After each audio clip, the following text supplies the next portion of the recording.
Nah, untuk yang C, kalian mencari U atau standar deviasi baku. Yang persamanya itu adalah standar deviasi dibagi dengan akar N. Yang tadi yang soal yang saya adalah 10 pengulangan. Jadi 0,07 harusnya dibagi akar 10 ya. Saya lupa tadi saya tulis nilai 9, harusnya akar 10. Jadi saya buat video ini screen recorder dulu baru di dubbing. Jadi harusnya itu 0,07 dibagi akar 10. Jadi kalau kita gunakan akar 10 tadi, akar 10 itu 3,162. Jadi 0,07 dibagi 3,162, hasilnya itu 0,022. Jadi nggak begitu jauh bedanya. Tapi kalau kalian mengerjakan secara tertulis, gunakan jumlah N-nya. Di soal kalian itu adalah N-nya 20. Jadi kerjakan seperti itu. Nah, selanjutnya kita akan ngerjain soal yang nomor 2.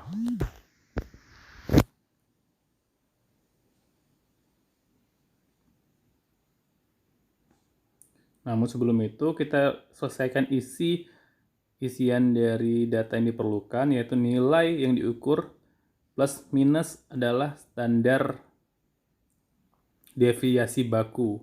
Tapi kadang orang juga bisa menggunakan standar deviasi aja. Itu jadi bergantung. Tapi yang harus digunakan pertanyaannya tergantung pertanyaannya. Kalau digunakan delta V itu adalah ralatnya saja, cukup standar deviasi. Tapi kalau ditanyakan standar deviasi baku, itu gunakan standar deviasi baku. Nah, saya gunakan standar deviasi baku karena yang diinginkan itu adalah nilai ralat dari pengukurannya.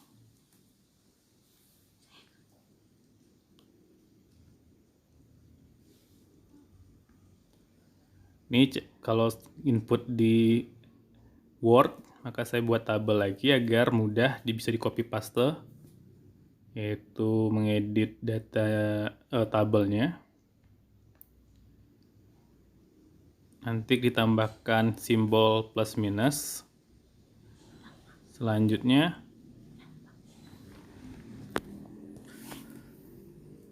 masukkan nilai dari standar deviasi bakunya tadi, atau ketidakpastian bakunya. Jadi secara umum standar deviasi itu adalah ketidakpastian. Tapi ada yang ketidakpastian baku, ada ketidakpastian pengukuran. Jadi yang kita gunakan untuk penambahan data itu adalah standar deviasi baku untuk pengukurannya itu.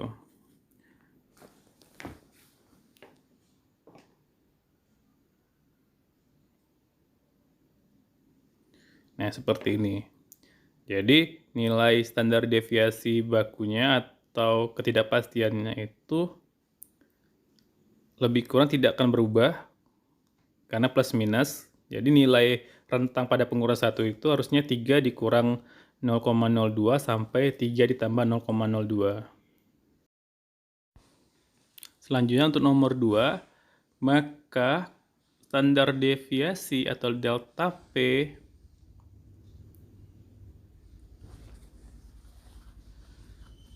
itu sama dengan akar dari do P per do V dikali do V kuadrat semua ditambah dengan do P per do I kuadrat juga dikali dengan delta I kuadrat. Nah, nilai persamaan dari P atau daya itu sendiri adalah V kali I, di mana tegangan dikali dengan arus. Maka kalian ubah simbol P jadi V kali I. Maka turunan parsial dari V kali I terhadap dV dikali dengan delta V kuadrat dan turunan dari V kali I per do I dikali dengan delta I kuadrat.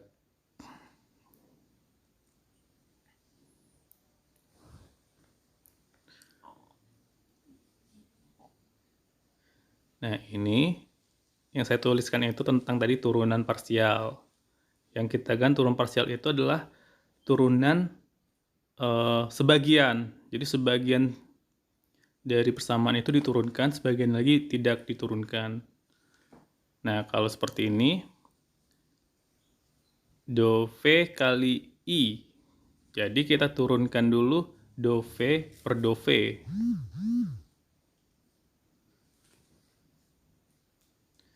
Ini saya contohkan bagaimana cara penurunannya.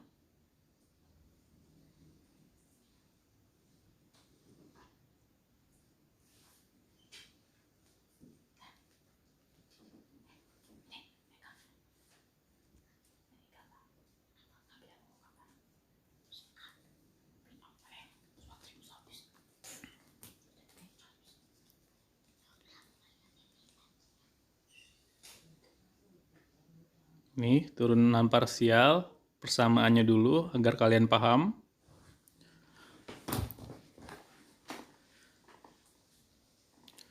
Jika do A kali B terhadap do A, atau turunan parsial A kali B terhadap A, maka kita pisahkan jadi dua, sebagian-sebagian yang diturunkan. Pertama, do A per do A dikali B, atau A ditambah dengan A dikali do B per do A. Nah, kalau dia sejenis, itu nilainya 1. Maka B tambah. Kalau dia berlainan jenis, nggak bisa diturunkan, maka nilainya sama dengan 0. Maka nilai dari do A kali B per do A itu adalah B saja. Makanya disebut dengan parsial, sebagian saja yang memiliki nilainya. Nah, dari persamaan tadi, kalau kita kerjakan, maka do V per do V dikali I ditambah dengan V dikali do I per do I, nanti dikuadratkan, dikali dengan delta V kuadrat plus do V per do I dikali I ditambah do I per do I kali V dikuadratkan dikali dengan delta I kuadrat. Nah, yang berlainan jenis tadi sama dengan 0. Maka tinggallah sisa I kuadrat ditambah delta V kuadrat dikali delta I kuadrat dan diakarkan. Nah, kalau ini diselesaikan, persamaannya menjadi, kita masukkan aja angkanya. Angka dari yang diketahui. Biasanya nilai I itu kita buat langsung I rata-rata. V juga V rata-rata. Karena di soal nomor 2 saya tidak tuliskan I rata-ratanya berapa, sedangkan V rata-rata, jadi soal pertama itu sudah ada, seharusnya bisa dikerjakan. Tapi karena kemarin saya pikir kalian memahami dulu bagaimana penurunan rumusnya, maka cukup sampai turunan rumusnya dulu. Nanti kita ada praktek, salah satu prakteknya itu adalah mengukur ketidakpastian seperti ini lagi. Jadi untuk tugas UTS-nya ini kalian kerjakan seperti apa yang saya kerjakan tadi, tapi dengan data yang di atas. Dan yang soal nomor 2 turunkan. Sebagian sudah saya turunkan. Silakan kalian rapikan saja bagaimana turunkannya dan pahami bagaimana cara menurunkannya, karena kita nanti menggunakan praktikum, yaitu menurunkan ketidakpastian juga untuk pengukuran berulang. Oke, itu aja. Terima kasih.